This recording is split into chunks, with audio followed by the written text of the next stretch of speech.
Good evening and welcome to our Wingmen corporate gathering. These gatherings are designed for us as men to network and connect with other men in our community, all while building each other up in our faith. If you're new to Wingmen, then we're glad to have you here. Our mission and our purpose is to bring men together to affirm that our identity is in Christ and to create disciples. We approach this mission in three ways. Our corporate events, which is where we are right now. These events allow for a casting of the net for men to invite other men, co-workers, and business associates to attend. Now, at these events, we'll help cultivate fellowship with other men that is Christ-centered. Whether these events are virtual or live and in person, we love to bring in a guest speaker. The second way we approach our mission is through our element groups. We encourage men to meet in small groups we call elements, which provide a more intimate way for men to develop and build these relationships. These groups are the glue that bind us in unity and cohesion. We believe that when we lock arms and battle alongside each other, it's much harder to disengage and flee the fight. The third way we approach our mission is through one-on-one discipleship. We encourage men to find another man to disciple and execute the call that Christ commands us in the Great Commission. This evening, our president and co-founder, Chad Hennings, will be sitting down for an interview with Rod Dreher. Rod is the senior editor and blogger at The American Conservative and author of several books, including How Dante Can Save Your Life, The Benedict Option, and Live Not by Lies. Now, Rod was a film reviewer for the Florida Sun Sentinel and chief film critic for the New York Post. His commentaries have been broadcast on National Public Radio's All Things Considered, and he has appeared on CNN, Fox News, MSNBC, Court TV, and other television networks.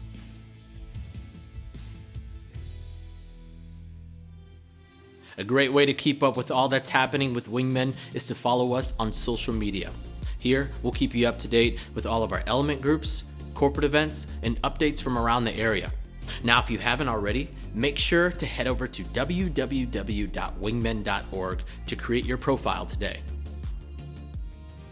Thanks again for joining us for our March corporate gathering. Right now, we'd love for you to check out this encouraging video from one of our men in South Atlanta, Kevin King.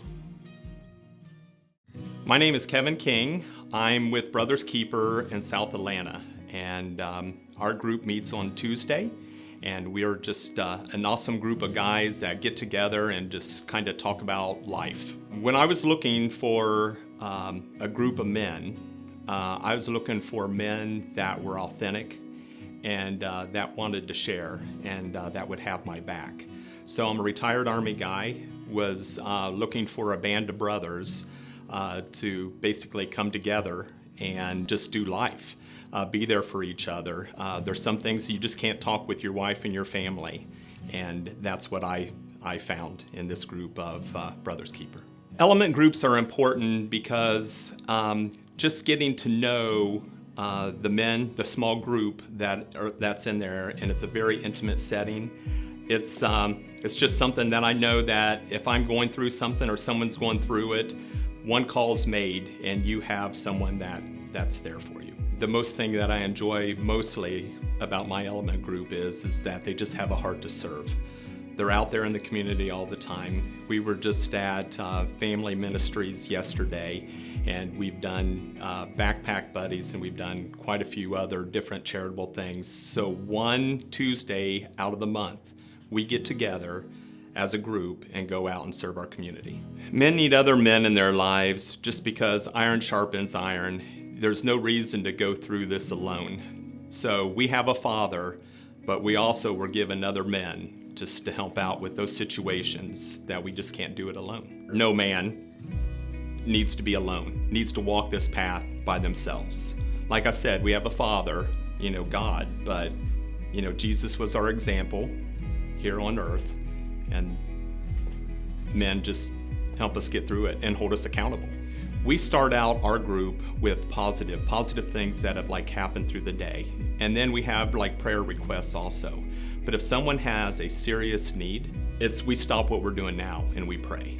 And I've been in other men's groups, but I've never had a group of men just say, we're taking care of this now. We're taking it to God right now. These guys will put their heart on their sleeves. It's unbelievable what they do. being military or whatever, you hide your emotions. That's a sign of weakness. So coming into this men's group or whatever, where people are really sharing from their heart or whatever, it's touching, it's moving, it's life-changing for me.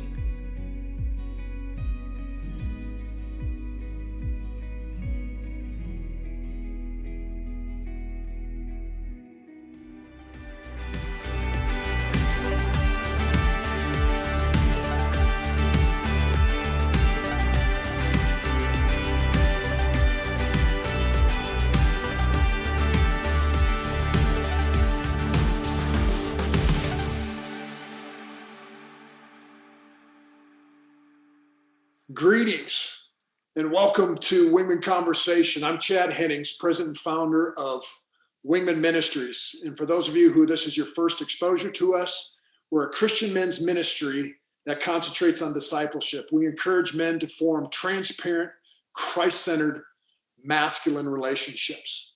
And again, I'm so glad you're here. And I'm looking forward to this conversation. A good friend of ours in our ministry, Kelly Shackelford from First Liberty, had recommended this book, Live Not by Lies. And after reading it, I was very inspired and impacted and motivated to look at what can I do, as a Christian in these somewhat precarious times. And I'm so glad our guest today, Rod Dreher, is able to join us.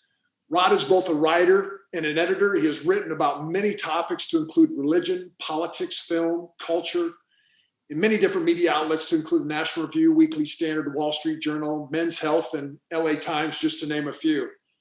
He's also authored several books to include The Benedict Option and the book whose subject we're going to talk to today, Live Not by Lies. Rod is married to his bride, Julie, and they have 3 children. So Rod, thank you so much for being able to join us today, and I'm looking forward to this conversation. Well, it's a pleasure, brother, because this is a hugely important topic. In the recent past, a lot of Christians would have thought the idea that we are moving towards a totalitarian society here in America was crazy talk, was just alarmism. But events of the last couple of years have disabused a lot of folks of that notion. And I'm glad that you want to talk about this, because there are things that we Christians need to know to prepare ourselves for what's coming. If you would just indulge our audience, give a little more background about you and why you felt the need to write this book. I know you alluded to it on your soft totalitarianism in this country, but kind of what prompted you to author this book? Well, I've been writing about religion, culture, and politics for a long time. And right now I'm a senior editor at the American Conservative magazine. Back in 2015, I got a phone call from a doctor at the Mayo Clinic who said, we had a mutual friend, and that's how he found me. He said, look, I need to tell some journalists what just happened. My elderly mother lives with me and my wife. She was born and raised in Czechoslovakia and she was a young adult when communism came. She spent 4 years in prison for her Christian faith because she refused to stop going to her church group. The communist government threw her in prison for 4 years and tortured her. She came out of that, moved to America, married my dad, and that's been the rest of her life. But she's telling me now, son, the things I see happening in America today remind me of what happened when communism came to my country. And it alarmed this man so much that he wanted to tell somebody. Well, I thought, well, gosh, maybe so, but that seems kind of alarmist to me. This is back in 2015. So I called a friend of mine in the UK, a man named Bela Bolabash. He's a mathematician at Cambridge University. He and his wife defected from communist Hungary in the 60s. I said, Bela, look, this old woman is saying this. Is she onto something, or has she just been watching too much news and is getting paranoid? Bela said, oh, no, Rod, it's really happening. My wife and I talk about it all the time. I said, so what are you talking about? He said, how people will lose their jobs if they violate the woke, the politically correct party line, and how the left doesn't even mind lying about you to get you fired. Bela said, this is exactly what we saw when communism came to our country when we were kids. And it's happening here in the UK and it's happening in the US. So, Chad, that's what made me interested in the topic. I'm like, I know this guy. He's one of the world's great mathematicians, and he's saying this. I made a habit after that when I would travel around the country to conferences and I would meet people who had come to this country from the Soviet Union or one of the Soviet bloc countries. I would just ask them, are you seeing things now that remind you of what you left behind? Every single one of them says yes. And if you talk to them long enough about it, they'll get really angry that Americans just blow them off, don't take them seriously. I decided I needed to talk to these people, find out what it is they're seeing, and also travel over to the former Soviet bloc countries and talk to Christian dissidents, those who stood up for the faith under communism, some of whom went to jail for it, and find out how we American Christians need to prepare ourselves for the coming of this new, softer version of totalitarianism. That's a great segue. Define for our listeners right now, how do you define soft totalitarianism? Right. Well, I think this is an important distinction because I'm not saying that Stalinism 2.0 is coming. We're not going to have gulags, we're not going to have secret police, but a totalitarian society, most basically, is a society in which everything is politicized. And you can have a totalitarian society even in a liberal democracy, though most often our experience of it is in a one-party police state like the Soviet Union or East Germany or communist China today. But communist China shows us how totalitarianism can be done with less brutal means. In China, they have what's called a social credit system. In China, it's a modern nation. Everybody has smartphones and they're going to a cashless society there. So you have to do a lot of your transactions, daily transactions, with your phone and with your computer. Well, the Chinese government is able to monitor every single thing you do on your phone. They monitor where you go from using GPS on your phone, and they monitor what you do online. And they also have cameras with facial recognition everywhere. The Chinese government keeps a file on each and every Chinese citizen that is automatically updated through the algorithms from what you do online. The government knows about it and they assign you a rating, a social credit rating, they call it. If you're a good conformist, you download the speeches of Xi Jinping, the communist leader, you get a high rating and you have all kinds of privileges in that society. But if you do things that they don't like go to church or spend time hanging around people who do go to church, and they can tell this by your using GPS, well, then you get a lower social credit score. And that means you can't go to the best restaurants, your kids can't go to college, you can't get the best jobs, you can't travel. If you have a low enough social credit rating, you can't buy or sell without permission of the government. And they enforce this using high technology and artificial intelligence. Well, guess what? Here in America, we already have this technology. Major companies like Google, Amazon, and other corporations, they're gaining this information on us, getting all this information on us all the time, and they're doing it perfectly legally. This is not conspiracy theory. My contention is that the day is going to come sooner rather than later when they start using all this data they have on us to punish people who do not conform politically and religiously to what the left demands of us. And it won't be the sort of thing where you'll go to jail for your beliefs, but you're just not going to be able to get a job. You're not going to be able to get the job you want. You'll be shunned socially and people will stay away from you because they don't want to suffer themselves. This is how I think that the totalitarianism that's coming is going to control us, through these softer means, not like in Orwell 1984 by making people afraid to dissent by using fear of pain and terror, but rather like Huxley's Brave New World, where they manipulate people's access to comfort and status and entertainment to force them to conform. But it's still totalitarianism. Amen. For those of you, the legislation just passed recently with the Equality Act that made it through the House. Perfect example of trying to override our First Amendment religious liberties. You talk about in the book too, the impact that an individual can have on a culture, on a society.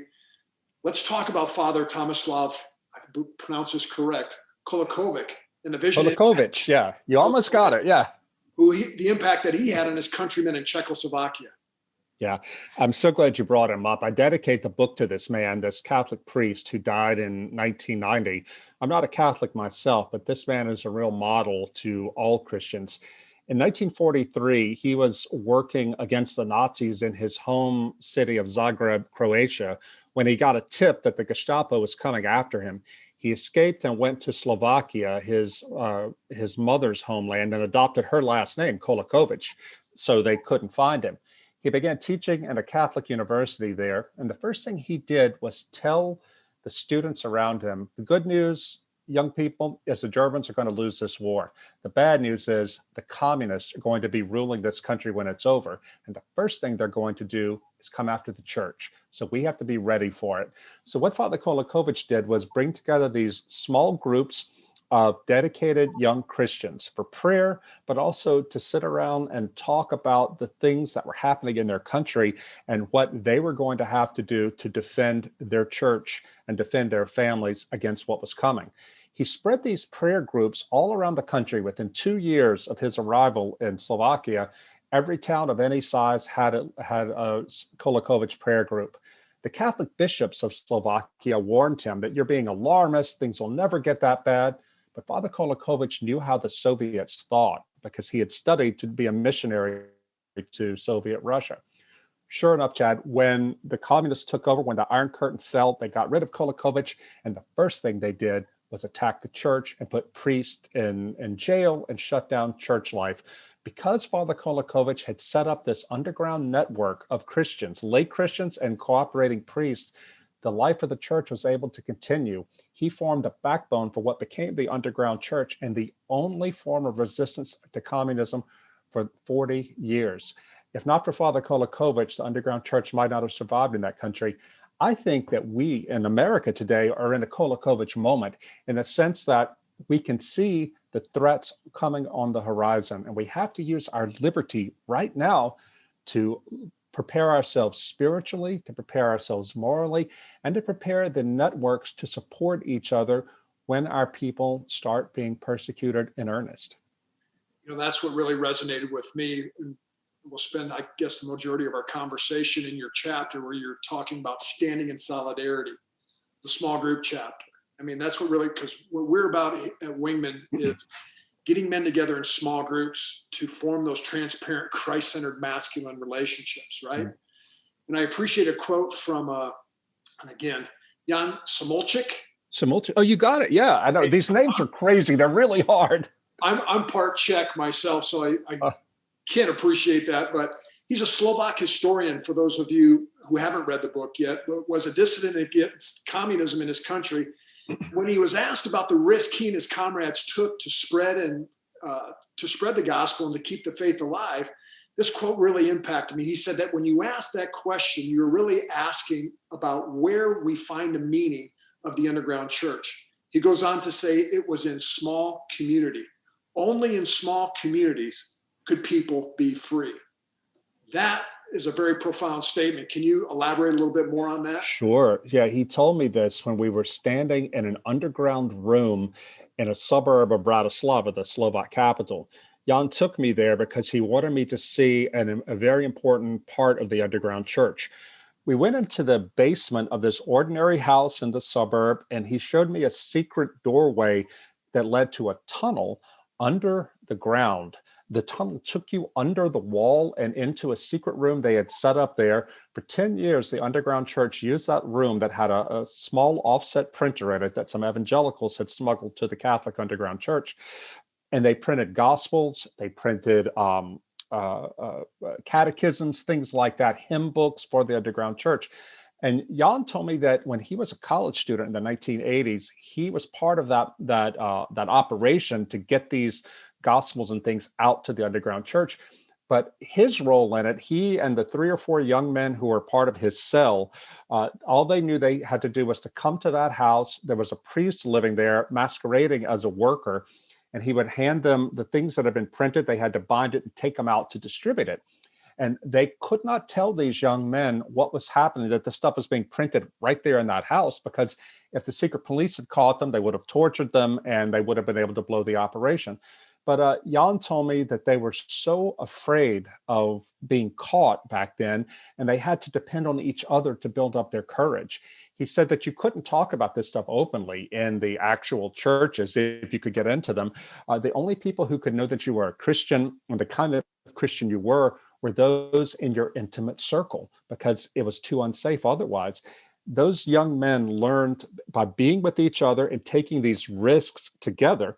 They learned what it meant to be faithful to Christ. They learned what it meant, as you said, to be free, to be able to open your heart up and not have to be afraid to say who you are and who you believe and who you worship. And they also learned slowly to prepare themselves to be courageous enough to speak openly about the gospel. Jan said that in 1988, they had the first major demonstration against the communist government in 20 years in that country. This was the so-called candle demonstration, where the underground church in that city, Bratislava, called everybody out just to stand in the main square, holding candles and praying and singing hymns. The government didn't know it was coming, and they sent in water cannons to blow them away. But Jan said, if we had not been able, as young men in that small group, to come there to that house week after week to do this dangerous work for the underground church, we wouldn't have had the courage to go out there, stand on the street, and proclaim our faith in the face of government troops. So this is how, it didn't just start overnight. It took 10 years of being involved and committed, small groups of young men, to build that courage up and that sense of knowing what was worth living for and what was worth dying for. That's a great truth about discipleship and mentorship, that it's not an exercise where you write on a whiteboard, this is what discipleship is or mentorship. It has to be modeled. There has to be that transformative component, is seeing others do it. And you alluded to that a lot of the members in those small groups took courage. They shunned their fear when they saw others stepping out in faith and courage. Did you see that or hear that in the other groups, in the small groups in the other countries, in Russia, in Poland, and Hungary, that you interviewed individuals? Yeah, I have a chapter in the book about family, and I focus on the Benda family in Prague, there in Czechoslovakia. The Bendas were the only Christian family that were part of the top echelon of resistance, dissident people in that country. Václav Havel was their leader, the playwright. And the Bendas had 6 kids. Václav Benda, the father, he Camilla, and she now presides over this a big group of grandchildren there. I talked to her and I talked to their adult children, and they all talked about how important it was, the kids did, to see the courage of their parents. Their father went to prison for 4 or 5 years for his work in the underground. And he had every single day, he would talk to the kids about the need for courage, and he modeled it for them. And not only did he model it for them, he showed them movies like High Noon with Gary Cooper to show them this is what a man does or a brave woman does. I asked Camilla, the mother, she's standing in their apartment in Prague, and it's like 14-foot ceilings with bookshelves everywhere. And she told me that she would read to her kids every night for 2 hours, no matter how hard the day had been, because she was working as a professor herself. And I said, what did you read to them? She said, well, I would read them the good books, the things they weren't getting in school. I would read them the classics. I would read them myths. And I read a lot of Tolkien. I said, Tolkien? Why Tolkien? She looked at me straight in the eye and said, Chad, because we knew that Mordor was real. And her children they weren't old enough, most of them, to understand what was really happening with the communist government and what their parents were doing and the friends of their parents were doing to fight it. But they could understand what it meant to be the Fellowship of the Ring, fighting the orcs and fighting Mordor. But that sort of moral formation from the very beginning, from their childhood, was the thing that was the seeds that were planted there that later grew up to where the kids, when they got older, they participated in the underground movement too. You mentioned the family and the importance of that family unit. I appreciated the section 2 where you talked about the Russian Baptist pastor you interviewed, Yuri Sipko. That's almost an anomaly in of itself, right? Just Russian. But they talk about in the persecution where many times the heads of the family were arrested, and how the mother stepped up. But I appreciate a quote. He said that there was no formal structure of pastors or deacons. There were just brothers and sisters who read the Bible together, prayed together, and sang. That sounds a lot like the simplicity of the first century church. Right. Can you comment a little bit more on Pastor Sipko and just that, and I'll back up, many times, to paraphrase this, we in the American church, we have the hierarchy, it's the bureaucracy, it's the corporate aspect. And this is why I appreciate sometimes the simplicity of the gospel, that we need to get back to the small group, to people that it's not rocket science. Mm-hmm. What he talked about, read the Bible together, pray together, sing songs together, the simplicity of the gospel. But Sure, you can take it from no, there. yeah, that's right. And in Sipko, he used to be, before he retired, he was the lead pastor, Russian Baptist pastor in the whole country. So he's not somebody to denigrate the pastorate at all, but he was simply saying that under Stalin, when he was a child, Sipko was a child, under Stalin, all the men of the village, all the pastors and the other male leaders were sent off to the gulag. And that left the women and their children. And they would have to get together to keep the life of the church going by doing the sort of things you were talking about, by praying. Some of them would copy out the Bible by hand so they could pass it on. And this was how the church stayed alive in the absence of a formal structure. Father Kolakovich in Slovakia was doing the same thing. I mean, he was a Catholic priest, and for Catholics especially, you need the priesthood for there to be the church. But what happens when the communists take all the priests away? This is what he meant when he said that he understood their mindset. This is what they had done in the Soviet Union. They put all the priests and the pastors in jail, hoping that would crush the church. Kolakovich, by then, when they had seen enough from Russia, Soviet Russia, to know how they worked. So that's why he equipped the laity to keep the faith alive.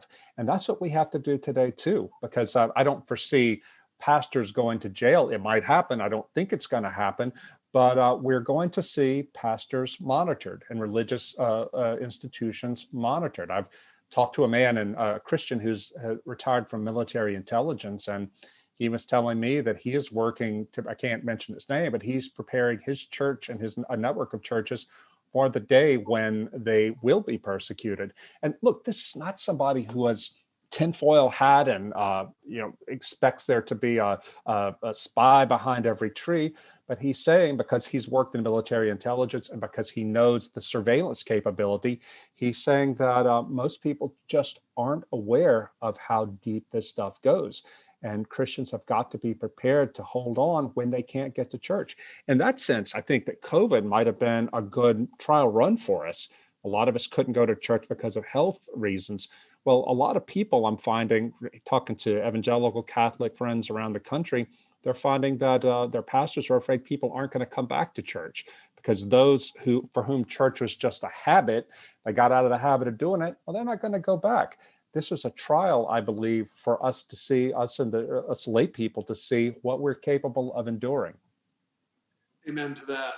I mentioned COVID here too, that I firmly believe that the pandemic that we had prior to COVID was actually the pandemic of the isolated male. Yeah. And living in isolation, fearful of not being able to have that transparency of their struggles in life, etc. And you kind of talk a little bit about this regarding the atomization of our culture. Can you allude a little bit more about that? Well, Chad, that is such an important point. Hannah Arendt is one of the top political theorists of the 20th century. She was a German Jewish refugee from Nazi Germany. The first book she wrote, the first important book she wrote, was called The Origins of Totalitarianism. It came out in 1951. And she wanted to go back and look and see what happened in Germany and in Russia that made these countries go for totalitarianism, whether of the right, as in Germany, or on the left, as in Russia. And she picked out a few characteristics of a pre-totalitarian society. In other words, the things that tell you a society is on the verge and could be pushed that way if the right or the wrong leader arises. The most important aspect, the most important factor is mass loneliness and alienation, she found, and especially among men. When men feel that they have no purpose in life, the institutions that used to give structure to life and gave them a sense of meaning, when those have fallen apart, when it's hard for them to make relationships with women or with each other, that opens a vacuum into which totalitarian movements can step, whether they're, again, of the right or the left. because the men are a blank slate. Men are hungry. All people are hungry for companionship and friendship and social connection. But if everything else has fallen apart in a society, and here you have somebody like Hitler or Lenin come along and say, come find friendship here, come find meaning, we'll tell you what to do, and you'll be fighting in this great crusade to bring justice to the world. Well, a lot of guys are going to go for that because it is a perversion of what is best in us men. And if the church is not meeting those needs, then somebody else is going to step in and do it. Talk a lot too about people. They say the more people are connected through smart devices, through social media, the more disconnected we truly are. Yeah. And I believe the lady you had mentioned, didn't she encourage, or her big thing is to get young people particularly to get off social media to form relationships, correct? Yeah, I was sitting in Camilla's apartment in Prague, and I noticed that she and her adult son had dumb phones, not smartphones. And I asked her about that, and she said, "Oh no, we don't use smartphones, and we try not to use email because if you've been through what we've been through," she said, you would not give this information away if you could help it. She pointed on the wall to like scars in the paint on the wall where she and her late husband, after the fall of communism, had pulled the wires out of the wall that the secret police had put in there to bug the whole apartment. She said that we knew back then that information was power, and the more information the government had on us and our friends, the more power they had over us. She said today, when young people give away all this information through data harvesting on their smartphones, through the Alexa and things like that, she said, you're just giving them, meaning the government or big corporations, the things that they're going to use against you one day. And I have a smartphone, and it really kind of took me aback. Well, I came back to the US and began researching this, and she's absolutely right. It's not paranoia. They're gathering all this information, and they're storing it in they have a major center the US government has in Utah, where they're storing everything they capture electronically, and they just need to develop the algorithms to be able to mine it. Most of it is going to be completely innocent. But what happens, Chad, one day if they come back and say, well, if you've talked against the government or you've talked against LGBT or in favor of a certain pastor, suddenly you're targeted, and they have this already stored. Again, this is not conspiracy theory. It's real. Another great book, you may have read it too, that I'd recommend just on that subject, Life After Google by George Gilder. Excellent read that he dives deep into that regarding the AI, and hopefully Google's business model is not what it's all cracked up to be. But again, let's go back to some proactive things that Father Kolakovich taught his disciples regarding the principles of see, judge, and act. Yeah. Father Kolakovich got this method from an earlier youth movement among Catholic workers in Belgium. And it's a simple strategy for how to, as Christians, to figure out what we are to do. He would get his group together, and the see aspect is to talk about what are we seeing happening in the world that we see as an opportunity for the church or a threat to the church.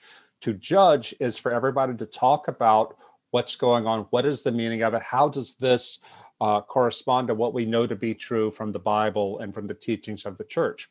And of course, to act is to resolve to go out into the world and do something about it. This simple see, judge, act method was at the core of what the underground church did. It gave them a way to think methodically and systematically about what was going on and to coordinate their actions, because they knew that the day was going to come, and indeed it did come in 1948 when the Iron Curtain fell. The day was going to come when they would be facing a police state that had the powers, massive powers of surveillance.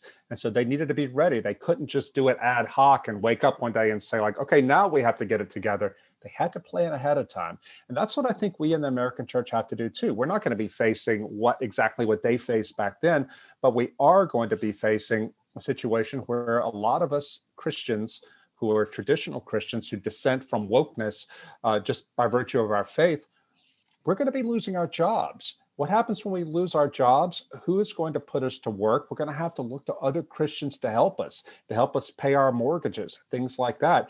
And if, God forbid, the day should come when some of us go to jail for what we believe, who's going to take care of our families? This is why we have to learn from people like Yuri Sipko and the Russian Baptists under Stalinism. You know, they had to make a go of it somehow. And because they had the hard experience of what it's like when all the men are taken away and you can't, every move is watched by the state. They built up ways of dealing with this. I have to say though, and I do put this in the book, Pastor Sipko told me in Moscow that some of the younger members of the Russian Baptist community there, it's very small and they're very persecuted even outside of communism. So they're starting to think that the way our forefathers lived under communism was the right way for us to live now, even under capitalism and relative freedom, because capitalism and the consumer society and the hedonistic society that has come to them from the West, it forms a different kind of totalitarianism. It's not as ugly and as harsh as Stalinism was, but it's a softer version that is ultimately eating away at the foundation of their life together as believers. Wow. You know, and it's always befuddled me why we as Christians in the West don't think that we're exempt from persecution. You know, Jesus said in John 16:33, in this world you have trial or tribulation, but take heart, for I have overcome the world.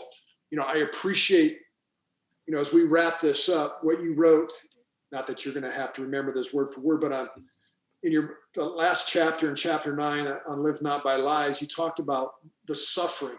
You had said that if love was the mortar that bound their fellowship, then shared suffering is what activated the bond and made it real.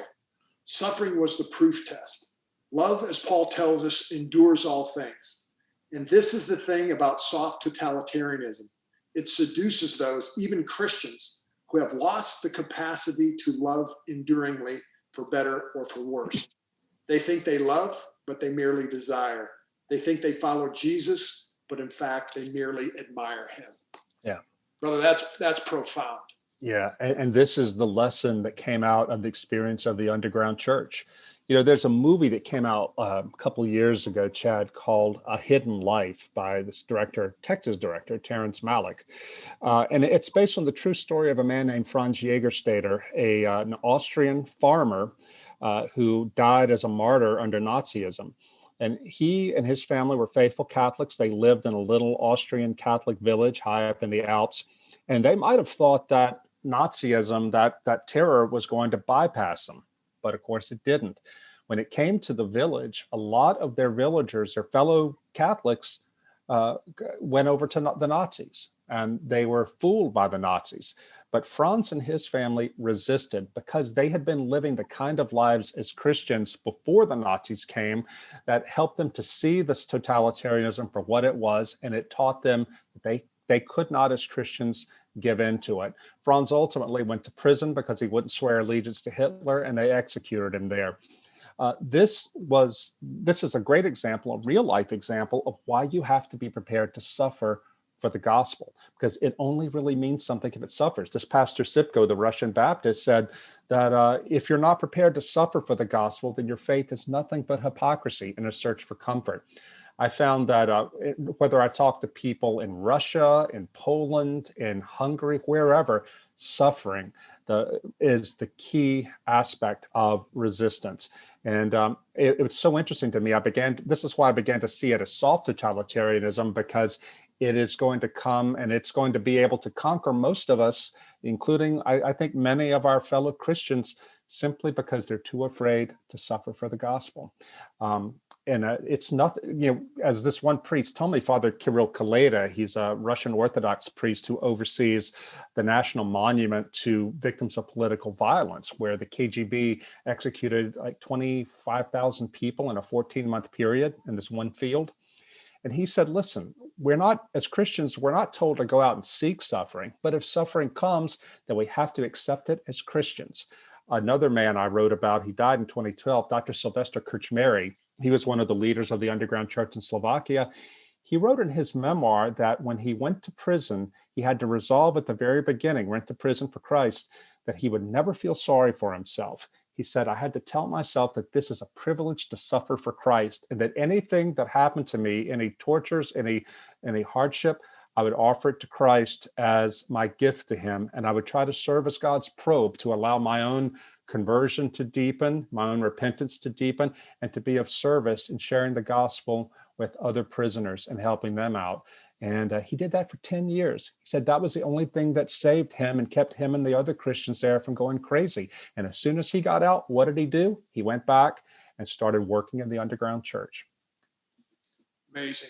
And these are people that, contemporary, they're just not fictional characters. This is real life people that we can touch and see, today that have gone through these experiences. Rod, I appreciate you being able to be on today.